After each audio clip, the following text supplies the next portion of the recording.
Bikers Dakwah sendiri adalah sebuah wadah yang kita dimana menyiapkan cara untuk menuju Allah Subhanahu Wa Taala dan menyiapkan sebuah cara untuk menggapai ridho Allah Subhanahu Wa Taala dan membuat bangga Rasulullah SAW.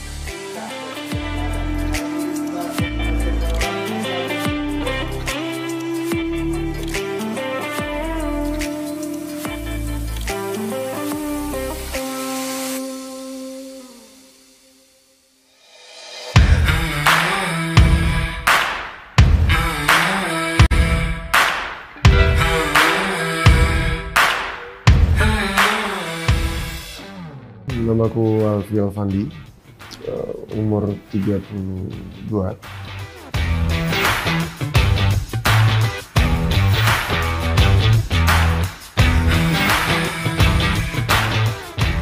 Lahir di Medan, besar di Medan, dan profesi seniman.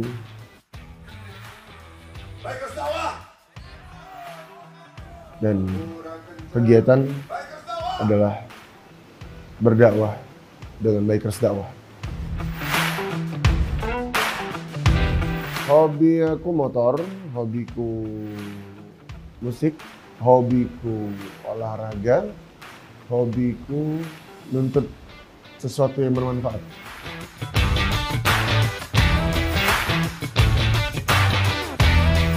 Awal mula karir itu gara-gara kakak, tanpa sepengetahuan kita dia mendaftarkan aku ke sebuah agent model. Kita mau ikut-ikut aja kan, dan ternyata tanpa disadari dari pendaftaran itu dipanggil ke Jakarta, kemudian harus ikut beberapa, ibaratnya ya kayak lomba-lomba gitulah, terus disuruh catwalk, tapi ada pembayaran pendaftaran. Wah, apaan nih pendaftaran?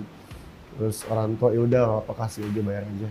Ternyata catwalk tanpa diduga, tanpa disangka menang dan mendapatkan hadiah kompor dan dispenser. Ini hadiah model apa 17-an gitu. Ternyata kita ditipu.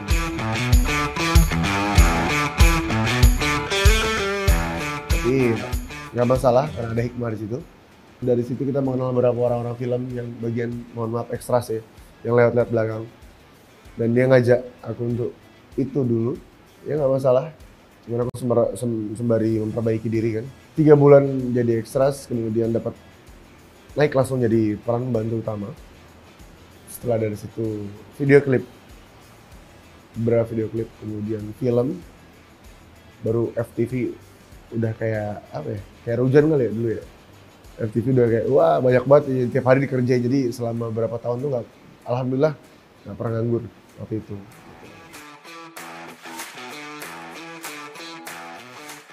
Klimaksnya itu di film UJ. Di film UJ. Jadi orang melihat siapa sih sosok yang memerankan biografiknya Ustadz Jafri Al-Bukhari. Dan kebetulan nggak tahu Allah maunya gitu kali ya. Allah pilih di situ. Ternyata banyak orang mengatakan plak sama. Banyak orang mengatakan ya UJ banget. Dan nggak sedikit orang yang mengatakan ya itu sama dengan kehidupan asliku. Yes, betul. Hijrah cinta.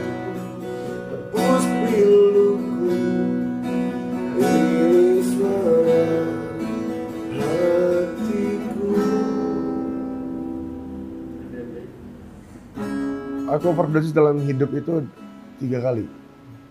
3 kali. Yang paling maksimal itu di tahun 2011 ya. Kalau nggak salah 11-12. Karena mengkonsumsi adalah satu obat lah ya. Karena duit FTV tadi ada banyak kayak air hujan, jadi kayak mikir, duit gue masuk terus kok gitu. Tiap minggu gue gajian, gampangnya gue buang duit gitu. Pelariannya ke barang-barang tersebut, sampai menggunakan barang haram itu dari pagi padahal, habis jam 4 subuh. Tapi jadi bumerang buat diri sendiri, kebanyakan ternyata.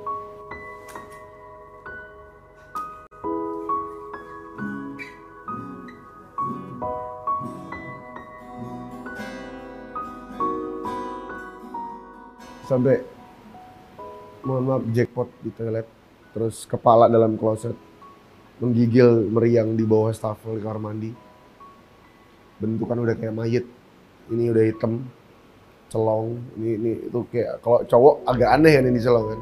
Ini udah kayak mayit lah. Akhirnya maksain gerak keluar dari kamar mandi. Depan kamar mandi itu ada satu musola yang nggak pernah kepake. Ada sebuah sejadah, ini sejadah ini masih ada di sini. Sejadah itu, ya udah aku tidur. Cuma bilang ya Allah jangan, dalam hati ngomong gitu. Cuma dalam secara pergerakan nggak bisa ngomong apa-apa lagi. Cuma bilang Allah, Allah, Allah. Mengidong bisa ya, jari telunjuk mengidong. Selebihnya nggak bisa. Udah nggak kuat. Dalam hati bilang ya Allah jangan sekarang ya Allah. Orang tua belum umroh pada saat itu. Alfi belum nikah ya Allah. Alfi masih banyak pengen ini itu ya Allah. Tolong jangan sekarang ya Allah. Maafin ya Allah. Ada dipaksa makan kan, paksa makan. Ayo minum teh manis, makan. Nggak bisa, malah tiba-tiba dari ujung jempol itu sampai ke lutut, kaki makin pucet, biru ambil lutut. Sampai nggak berasa, sampai bilang ke mereka, potongnya kaki gua, potong udah nggak guna lagi nih gitu. Mereka bilang, sabar, jebut, nggak kuat. Akhirnya digotong masuk kamar, ternyata di kamar itu mengalami, ya mungkin sebagian orang mengatakan ini halu, mungkin sebagian orang mengatakan ini nggak mungkin, tapi aku merasakannya dan aku yakin aku nggak halu di situ. Di situ aku bertemu sosok malaikat dan anggapanku Israel karena kondisiku seperti itu. Ya nggak mungkin malaikat Mikail ngasih rezeki kayak gitu. Anggapan Israel karena kakiku udah biru. Jadi emang wah malaikat nih bener nih, ngelihat badannya tuh dari plafon ke bawah tuh badannya, sayapnya kelihatan, cuman kepalanya kelihatan. Dan itu terjadi, aku ngelihat itu dia hilang muncul itu dari jam 11 siang sampai jam 6 sore.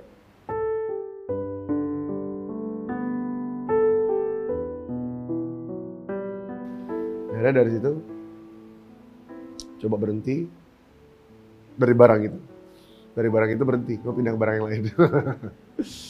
Dari barang itu pindah ke barang lain, terus nongkrong tempat temen. Ya jauh dari situ sekitar 100 meter lah ada masjid. Malam Idul Adha orang takbiran, sementara aku lagi tinggi dan nggak merasakan nikmatnya takbiran. Ketika di masjid Allahu Akbar, Allahu Akbar, Allahu Akbar, La ilaha illallah, Wallahu Akbar.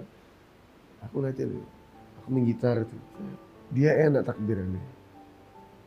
Aku lagi tinggi, maksiat. Kalau meninggal sekarang, fix aku mati kena azab nih. Fix aku mati gosong. Gak bisa kali mati senyum. Ada sekali pikiran, orang mati senyum gimana sih? Langsung googling teman dulu. Googling. Oke, mati senyum. Ada orang mati ada yang bahagianya overload banget gitu, kayak, wah ngeliat apa kau gitu loh. Pengen ngomong gitu ke mereka. Cuman, kok bisa dia begini ya? Oke, tenang. Pasti aku bisa kayak gitu. Karena mati tidur itu adalah mati yang sebentar. Bisa gitu. Malam ya langsung tidur. Alfi mati senyum. Tidur senyum. Gak lama, gak nyampe semenit udah cemberut lagi muka. Kenapa? Sebabnya apa nih? Oh, sebabnya adalah yang senyum itu bukan otot wajah. Yang senyum itu adalah hati. Dari situ mulai benerin hati, benerin diri, pelan-pelan. Emang maunya Allah kali ya. Tiba-tiba dapat film Hijrah Cinta itu, film Buje. Ilmu udah makin kayak hujan. Nyari ilmu door to door ke rumah Ustadz Fulan, ke rumah Habib Fulan, ke rumah Kiai Fulan. Tiap malam dulu catet. Bukan untuk jadi Ustadz, bukan. Untuk diri sendiri. Akhirnya karena merasa butuh ilmu lagi, memutuskan berangkat ke Yaman untuk menuntut ilmu lagi. Nah, pulang dari Yaman, terbentuklah Baikas Dakwah.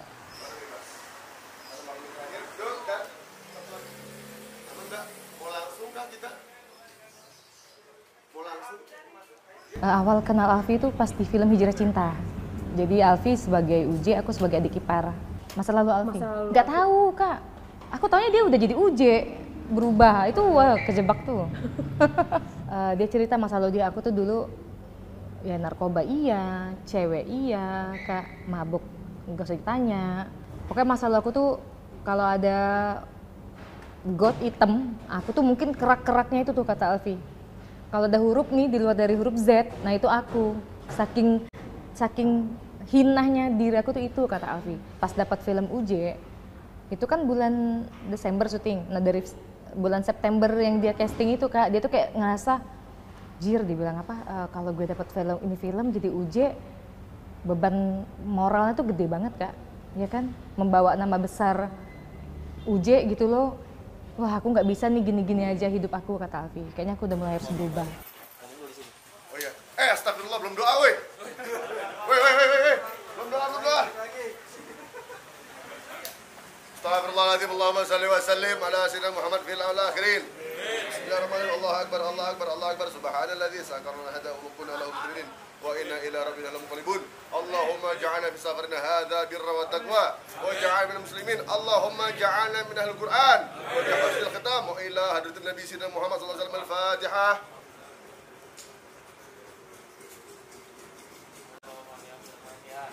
Bil alamin bil qabul. Bismillah. Bikers dakwah itu ada dua makna ya. Bikers dakwah itu adalah seorang laki-laki. Loh, beberapa laki-laki yang sudah cukup umur.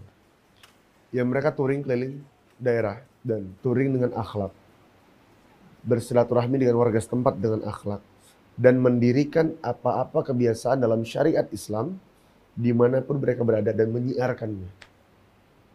Tadi gitu. Itu bikers dakwah secara yang buat touringnya ya. Tapi pada akhirnya bikers dakwah sendiri adalah sebuah wadah yang kita dimana menyiapkan cara untuk menuju Allah Subhanahu Wa Taala dan menyiapkan sebuah cara untuk menggapai ridha Allah Subhanahu Wa Taala dan membuat bangga Rasulullah SAW.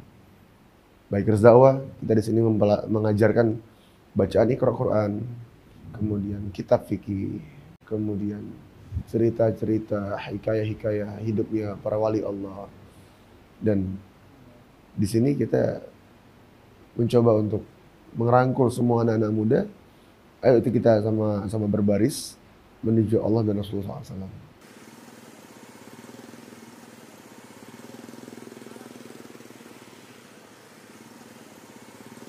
Targetnya anak-anak punk, targetnya anak-anak motor, targetnya anak-anak berandalan, targetnya mereka orang-orang yang pemakai narkoba.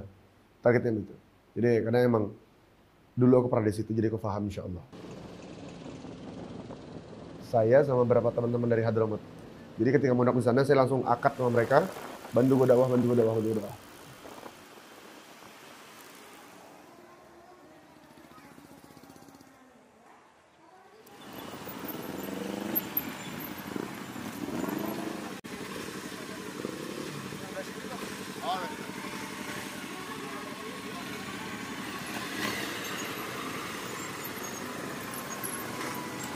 Tujuannya adalah untuk diri sendiri sebenarnya.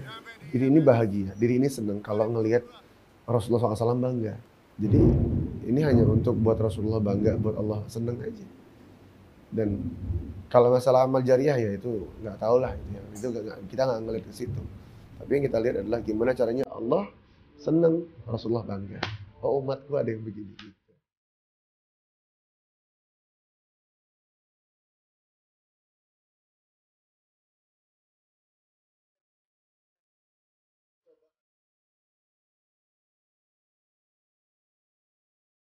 Soal tato. Tato ini masa lalu, jangan dicontoh. Haram membuatnya. Karena menzalimi diri sendiri. Dan bagaimana menghapusnya? Pendapat ulama berbeda-beda. Nah, seperti ini hari itu, ini langsung mencatat ketika ngobrol sama Sayyidina Habib Umar bin Muhammad bin Salim al-Hafiz. Dikatakan di sini adalah Subhal Mubarak, Salatin Syawal ba'da daras, Subah fi Darul Mustafa Karim. Pagi yang berkah, 30 Syawal ada belajar dari kelas Sobah pagi di Darul Mustafa tadi. قد نتكلم مع داعي إلى الله Habib Umar bin Muhammad bin Salim Hafiz. Kita sudah bertemu dan berbicara pada Habib Umar bin Muhammad bin Salim Hafiz tentang wasam, tato. Dan beliau mengabarkan kepadaku bahwa hukum tato itu adalah haram karena fi nazalatil imam karena itu menyakitin diri sendiri. Tapi kalau misalnya dia dihapuskan dengan secara tidak sakit, itu wajib. Tapi kalau misalkan dihapus dengan sakit, dimaafkan. Artinya apa? Kalau udah sakit jangan dihapus lagi. Sebagaimana dalam ayat Al-Qur'annya, wa may ya'mal su'an aw yadhlim nafsahu thumma yastaghfir laha yajid lahu ghafurur rahim. Barang siapa yang berbuat buruk atau zalim kepada dirinya, kemudian yastaghfirlah, dia minta ampun pada Allah, yajidillah ghafurur rahim, maka ingatlah Allah Maha Pengampun, Maha Penyayang.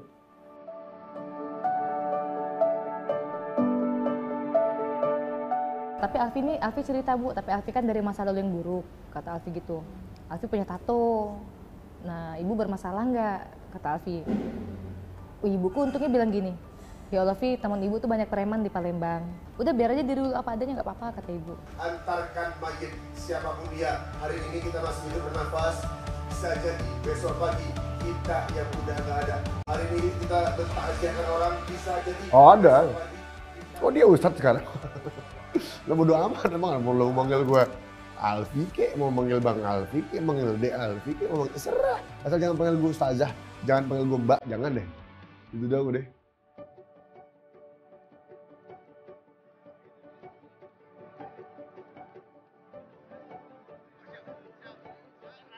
Alfi itu orangnya introvert. Dia tuh orangnya tuh kalau ada masalah, ada apa aja dia nggak mau ngomong, nggak mau cerita. Alhasil dia sering sakit-sakitan. Dulu tuh Alfi ya Kak, 2-3 hari demam. Terus nggak selang seminggu pas ada flu. Akhirnya dia coba untuk jadi orang yang terbuka. Alhamdulillah sampai sekarang dia nggak pernah sakit. Wah aku mikir, oh berarti bener nih kata orang. Pikiran tuh bikin tubuh kita penyakitan. Itu bener, itu terjadi di Alfi Kak. Harapannya ya Alfi tetap jadi kayak Alfi sekarang aja, aku nggak mau dia berubah Kak. Sering aku dulu diwawancara, Mi kalau Ustadz Alfi kalau marah gimana ya? Dia marah tuh gimana? Aku tuh Kak sempet diem lama banget, aku tuh mikir lagi nyari, kapan ya Alfi marah? Sampai 8 tahun nikah, aku tuh nggak tahu Alfi marah kayak apa. Nah aku pengen Alfi tetap jadi kayak dia aja, nggak usah jadi kayak aku pengen Alfi yang ABC nggak mau, aku pengen Alfi yang kayak dia sekarang aja.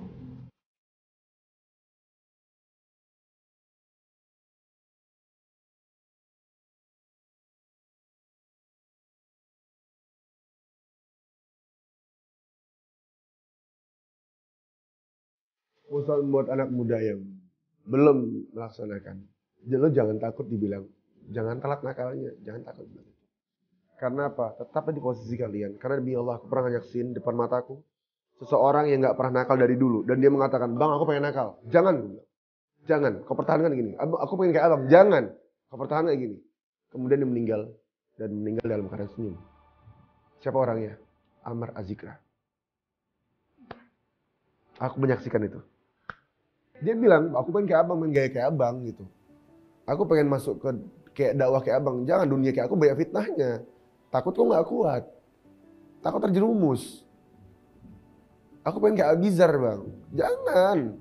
Tempat kau begitu. Kau pakai gamis, kau pakai sarung sudah.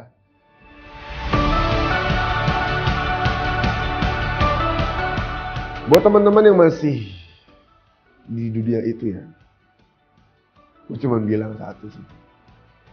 Lo baik-baik lagi enak, meninggal. Pasti itu gak enak banget. Itu gak enak banget. Lagi enak, meninggal.